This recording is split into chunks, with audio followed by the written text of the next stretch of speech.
On one occasion, the Blessed One was dwelling at Kapilavatthu in the Banyan Tree Monastery. Then Mahanama the Sakyan approached the Blessed One, paid homage to him, sat down to one side and said, "Venerable Sir, in what way does a noble disciple often dwell when he has arrived at the fruit and understands the teaching?"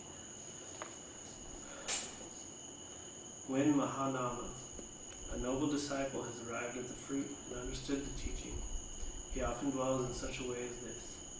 Here, a noble disciple recollects the Tathagata thus: "The Blessed One is an Arahant, perfectly enlightened, accomplished in true knowledge and conduct, fortunate, knower of the world, unsurpassed leader of persons to be tamed, teacher of devas and humans, the enlightened one, the Blessed One."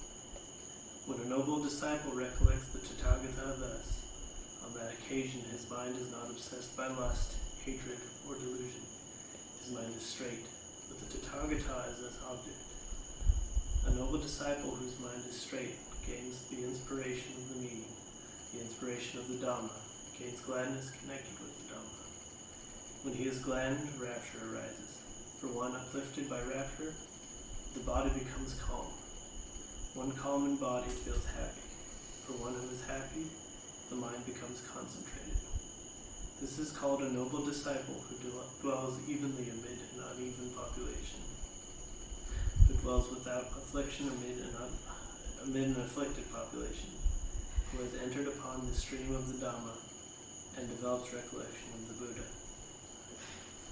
Further, Mahanama, a noble disciple, recollects the Dhamma thus: "The Dhamma is well expounded by the Blessed One, directly visible, immediate, inviting one to come and see, worthy of application, to be personally experienced by the wise." When a noble disciple recollects the Dhamma thus, on that occasion his mind is not obsessed by lust, hatred, or delusion. His mind is straight, with the Dhamma as its object. This is called a noble disciple who dwells evenly amid an uneven population, who dwells without affliction amid an afflicted population, who has entered upon the stream of the Dhamma and develops recollection of the Dhamma. Further, Mahanama, a noble disciple, recollects the Sangha thus: "The Sangha of the Blessed One's disciples is practicing the good way, practicing the straight way, practicing the true way, practicing the proper way, that is, the 4 pairs of persons, the 8 types of individuals. This Sangha of the Blessed One's disciples is worthy of gifts, worthy of hospitality, worthy of offerings, worthy of reverential salutation, the unsurpassed field of merit for the world." When a noble disciple recollects the Sangha thus, on that occasion his mind is not obsessed by lust, hatred, or delusion. His mind is straight, with the Sangha as its object. This is called a noble disciple who dwells evenly amid an uneven population, who dwells without affliction amid an afflicted population, who has entered upon the stream of the Dhamma and develops recollection of the Sangha. Further, Mahanama, a noble disciple recollects his own moral discipline thus: "I possess the moral virtues dear to the noble ones, unbroken, untorn, unblemished, unmottled, free, praised by the wise, ungrasped, leading to concentration." When a noble disciple recollects his own moral discipline thus, on that occasion his mind is not obsessed by lust, hatred, or delusion. His mind is straight, with virtue as its object. This is called a noble disciple who dwells evenly amid an uneven population, who dwells without affliction amid an afflicted population, who has entered upon the stream of the Dhamma and develops recollection of moral discipline. Further, Mahanama, a noble disciple recollects his own generosity thus: "It is a gain for me, it is well gained by me, that in a population obsessed by the stain of stinginess, I dwell at home with a mind devoid of the stain of stinginess, freely generous, open-handed, delighting in relinquishment, one devoted to charity, delighting in giving and sharing." When a noble disciple recollects his own generosity thus, on that occasion his mind is not obsessed by lust, hatred, or delusion. His mind is straight, with generosity as its object. This is called a noble disciple who dwells evenly amid an uneven population, who dwells without affliction amid an afflicted population, who has entered upon the stream of the Dhamma and develops recollection of generosity. Further, Mahanama, a knowable disciple, develops the recollection of the Devas thus. There are Devas in the various heavenly realms. There is found in me such faith, moral discipline, learning, generosity, and wisdom as those Devas possessed, because of which, when they passed away from this world, they were reborn there. When a noble disciple recollects his own faith, moral discipline, learning, generosity, and wisdom, as well as those of the Devas, on that occasion his mind is not obsessed by lust, hatred, or delusion. His mind is straight, with the Devas as its subject. This is called a noble disciple who dwells evenly amid an uneven population, who dwells without affliction amid an afflicted population, who has entered upon the stream of the Dhamma and develops recollections of the Devas. A noble disciple, Mahanama, who has arrived at the fruit and understood the teaching, often dwells in just this way. Sadhu, sadhu, sadhu.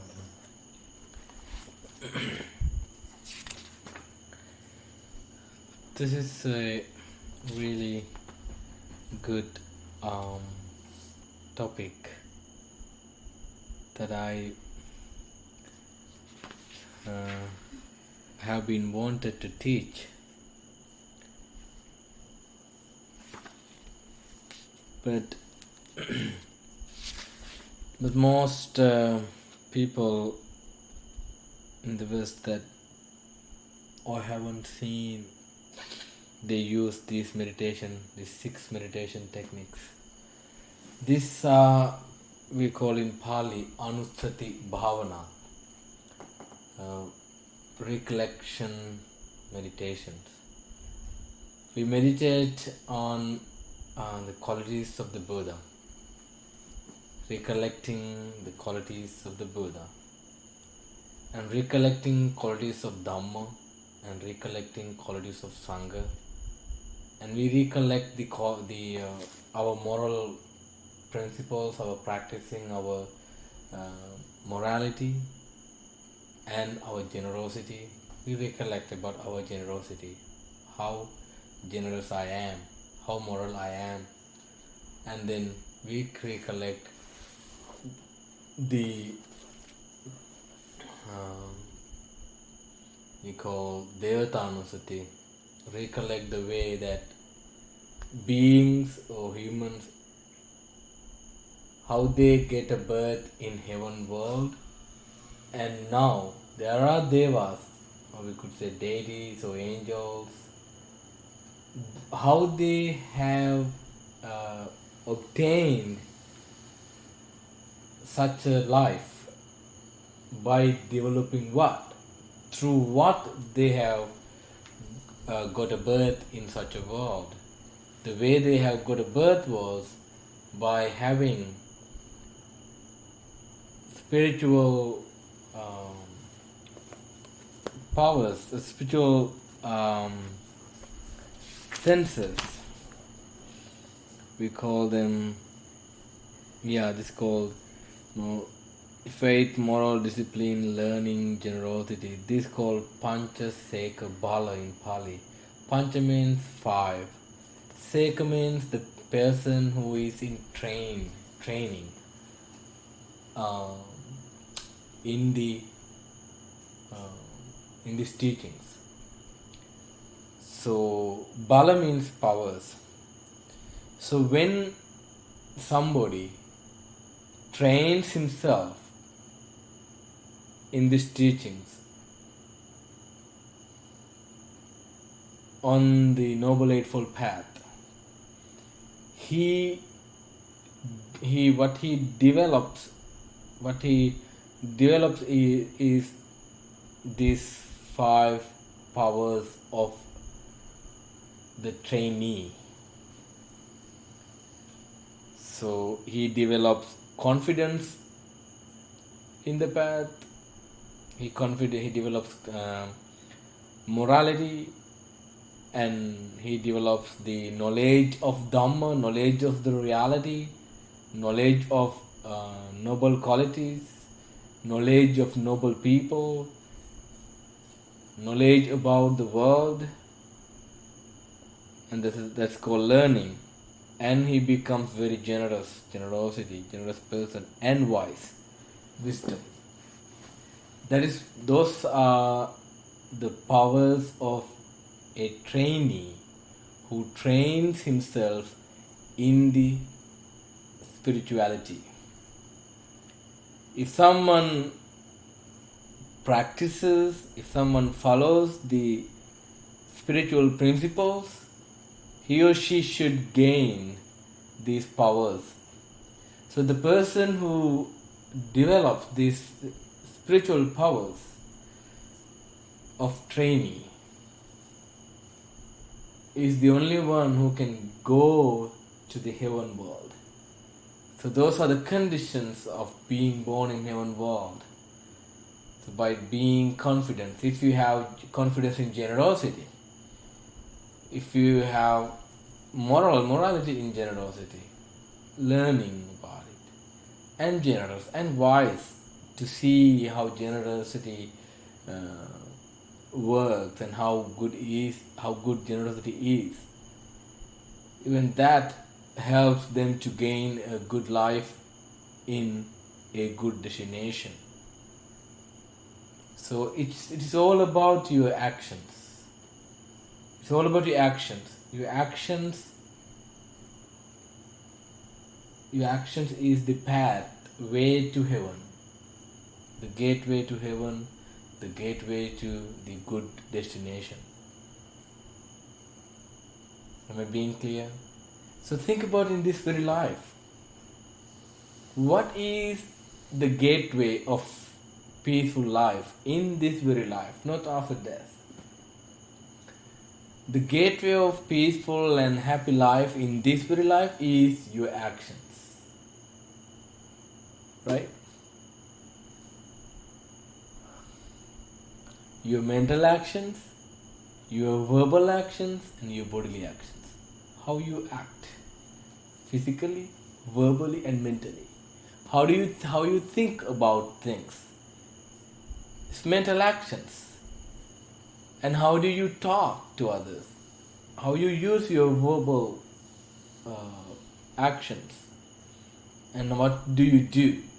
So your actions is the gateway to happiness in this very life too.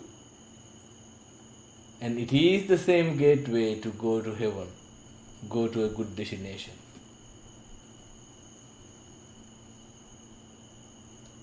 So in the sixth meditation technique, these are some meditation techniques that we do.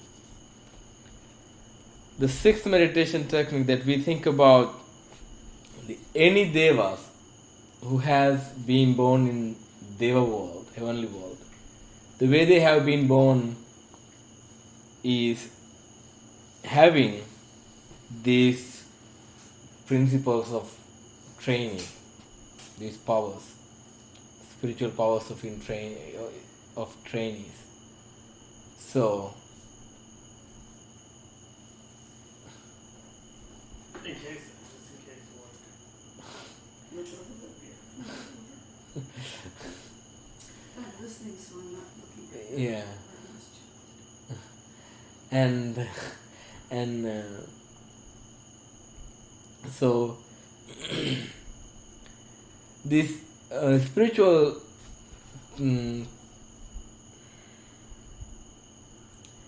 powers of trainees are helpful, are beneficial. We think about these powers. These are the things that they develop to have a birth in such a life. So then I also have been developing these qualities. So I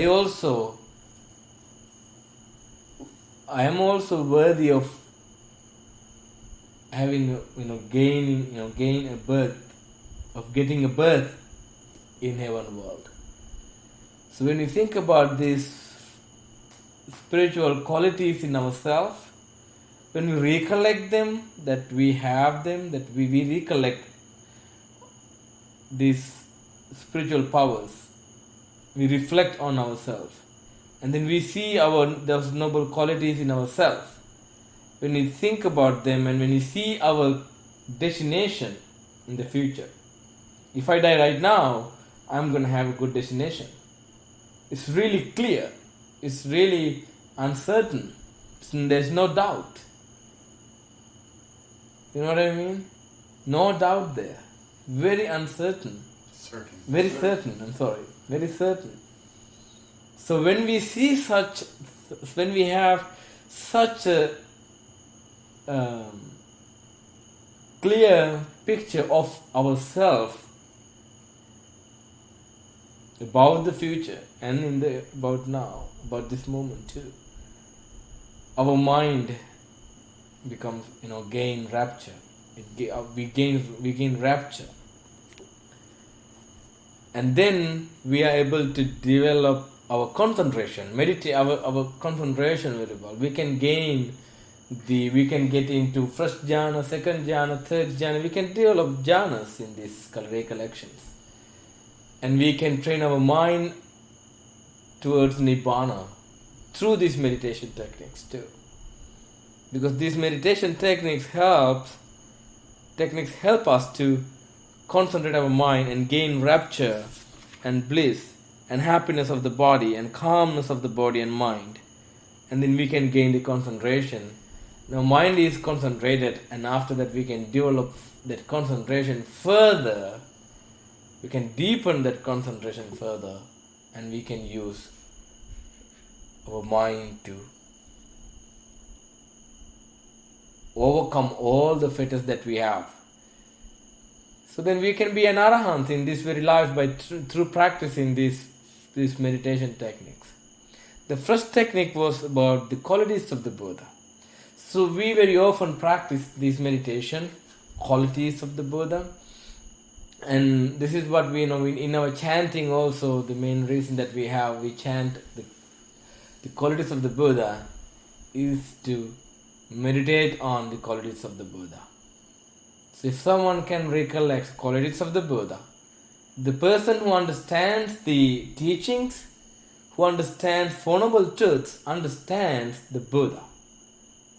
And then he can recollect qualities of the Buddha. So then he sees the Buddha through these qualities. So then he sees the Buddhahood. So when he sees these qualities of the Buddha, it makes him happier and calmer. And his mind gets calmed down. And he can develop his concentration. So that is how it becomes a meditation object. So, and we need to recognize who is the Buddha through the teachings of the Buddha. And here the Buddha teaches what are the qualities of the Buddha. In here, this is a really good thing is that we need to really understand this one. On an occasion, the Blessed One was dwelling in Kapilavatthu in the Banyan tree monastery. Then Mahanama, the Sakyan, approached the Blessed One, paid homage to him, sat down to one side and said, "Venerable Sir, in what way does a noble disciple often dwell when he has arrived at the fruit and understood the teaching?"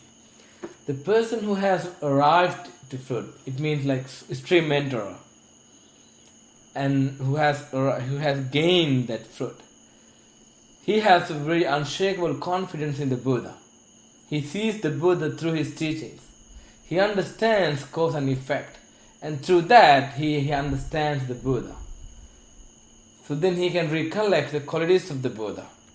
So when we develop this meditation, we gain a very clear picture of the Buddha.